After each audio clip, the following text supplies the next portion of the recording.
She wasn't just a pop star, she was the soundtrack of an entire generation. With Baby One More Time, Britney Spears became the ultimate pop princess, adored by millions around the world.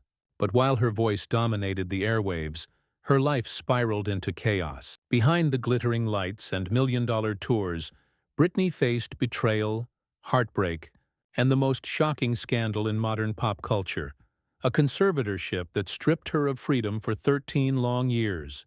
Paparazzi chased her every move, tabloids profited off her pain, and the world watched as she unraveled before their eyes. Yet against all odds, Britney fought back. This isn't just the story of fame, it's the story of survival. Welcome to the rise, the fall, and the rebirth of Britney Spears.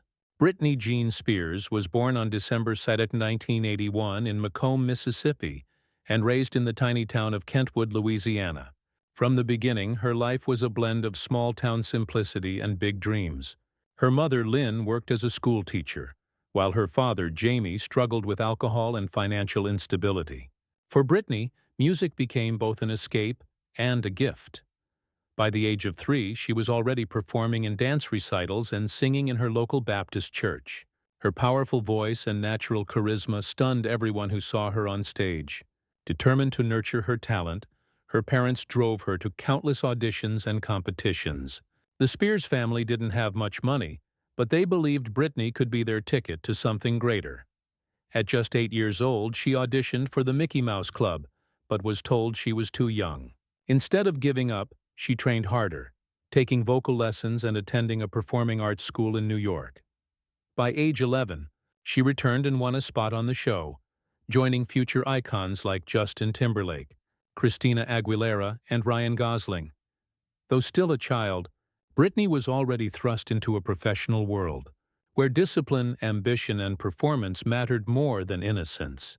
The girl from Kentwood had begun her transformation into America's next superstar, whether she was ready or not. After her time on the Mickey Mouse Club ended in 1994, Britney returned home to Louisiana, uncertain about her future. But her ambition never faded. At just 15 years old, she recorded a demo tape and caught the attention of Jive Records.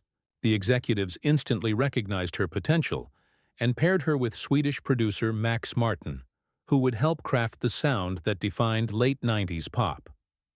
In 1998, Britney released her debut single, Baby One More Time. The track was an instant phenomenon. The accompanying music video, featuring her in a schoolgirl outfit dancing through hallways, became a cultural landmark. Suddenly, Britney Spears wasn't just a promising teen singer.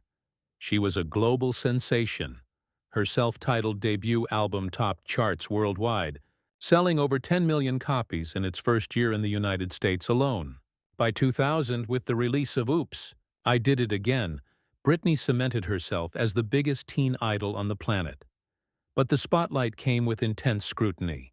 Interviews often focused less on her music and more on her body, her relationships, and her purity. Her romance with fellow Mickey Mouse Club alum Justin Timberlake only fueled the tabloids. Despite the pressure, Britney continued to deliver hit after hit, redefining what it meant to be a teen pop star. By the time she turned 20, she wasn't just an entertainer, she was a cultural phenomenon, and the world was watching her every move. By the early 2000s, Britney Spears wasn't just a pop star, she was the pop star. Her albums broke records, her tours sold out in minutes, and her name alone could command headlines around the globe. At just 19, she had already sold tens of millions of records, becoming the best-selling teenage artist of all time.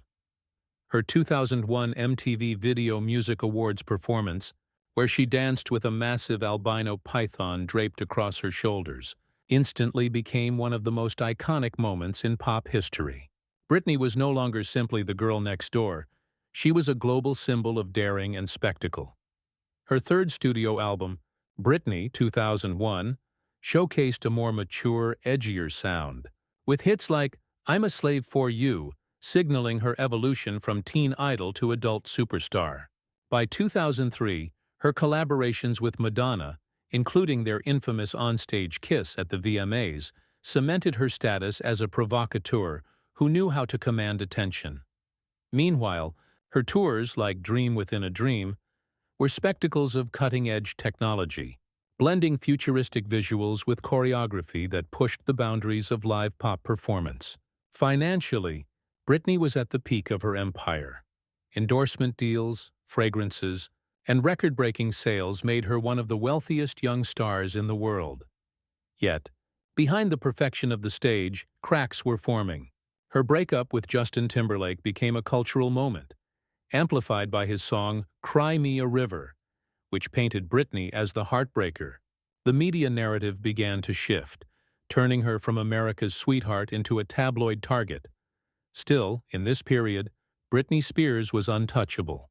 She had become not only the princess of pop, but a force who defined the sound, the look, and the controversies of an entire era.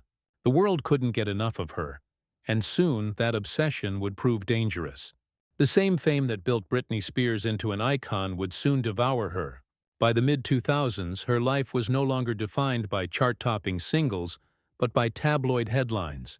In 2004, her impulsive Las Vegas marriage to childhood friend Jason Alexander lasted just 55 hours, an event that instantly became late-night comedy fodder.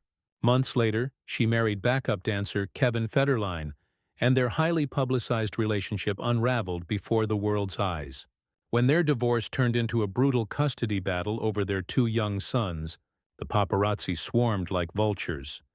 Every trip to a gas station, every stumble in high heels, every tear behind sunglasses was captured and sold to the highest bidder. The pressure reached its boiling point in 2007, when Britney entered a Los Angeles salon and shaved her head in front of stunned onlookers. The image of the bald, defiant pop princess spread like wildfire, transforming her into the ultimate symbol of a celebrity breakdown. Soon after, in another infamous moment, she attacked a paparazzo's car with a green umbrella, a desperate act of rage against a world that refused to leave her alone.